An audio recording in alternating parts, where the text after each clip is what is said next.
Hi friends, ഇന്നത്തെ എൻ്റെ വീഡിയോയിലേക്ക് എല്ലാവർക്കും സ്വാഗതം. സാധാരണയായിട്ട് ഞാനിവിടെ ബട്ടറും ഗീയൊക്കെ വീട്ടിലാണ് ഉണ്ടാക്കാറ് പതിവ്. അത് ഞാനിന്നൊരു വീഡിയോ എടുത്ത് അപ്ലോഡ് ചെയ്യാമെന്ന് വിചാരിച്ചു. അതിന് വേണ്ടിയിട്ട് ഞാനിവിടെ പാലിൽ നിന്ന് എടുത്ത് വെച്ച പാൽപ്പാട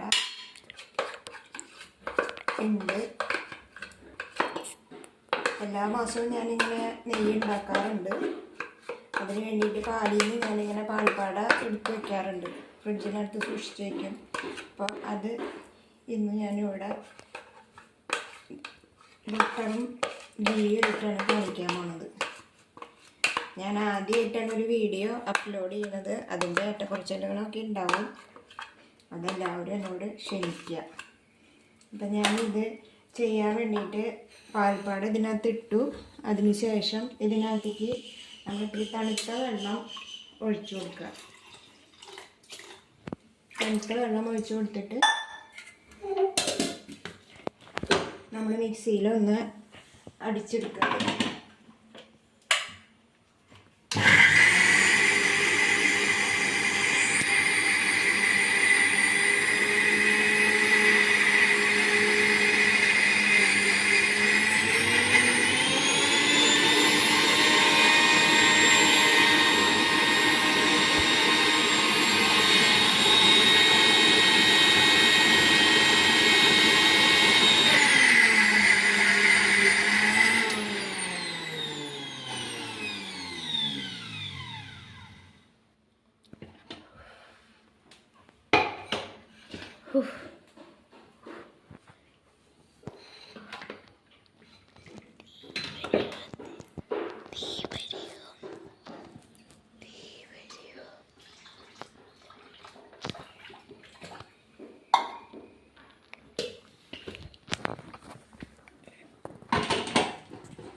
ഇതാണ് നമ്മൾ ശരിക്ക് ഇത് തെളിഞ്ഞിങ്ങനെ വന്നിട്ടുണ്ട്. ഇനി ഇതിന് നമ്മൾ ഇതാണ് ബട്ടർ. ഇത് നമ്മളിങ്ങനെ ഇതാക്കിയിട്ട് എടുത്തിട്ട് നമ്മൾ തണുത്ത വെള്ളത്തിൽ ഐസ് ക്യൂബൊക്കെ ഇട്ടിട്ട് നന്നായിട്ട് കഴുകി വൃത്തിയാക്കി എടുക്കണം.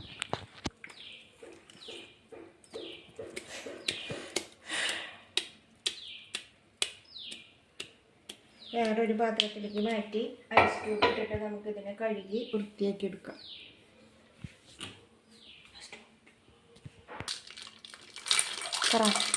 ഐസ് ക്യൂബൊക്കെ ഇട്ട് ഇതിനകത്തുനിന്ന് ഇനി നമ്മൾ നന്നായിട്ട് ഇതിൻ്റെ പാലിൻ്റെ അംശമൊക്കെ കളഞ്ഞ് നന്നായി കഴുകി വൃത്തിയാക്കിയിട്ട് എടുക്കുക.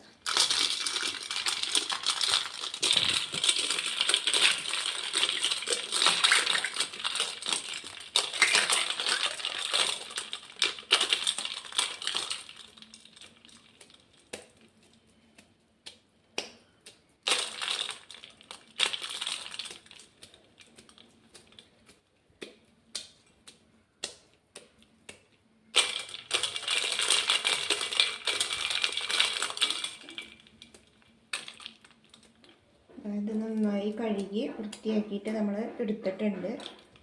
ഇതാണ് നമ്മൾ ബട്ടറൊക്കെ ആയിട്ട് നമ്മൾ ഉപയോഗിക്കുന്നത്. ഇത് നമ്മൾ ബട്ടർ മിൽക്കായിട്ട് ഉപയോഗിക്കാം. ഇത് ഇനി നമ്മൾ ഇതിനെ ഒരു മറ്റേ ബട്ടർ പേപ്പറിൽ നമ്മൾ സാധാരണ ബട്ടറൊക്കെ വരുന്ന ഒരു ഇതിൽ നമ്മൾ പൊതിഞ്ഞ് ഫ്രിഡ്ജിനകത്ത് സൂക്ഷിക്കാം.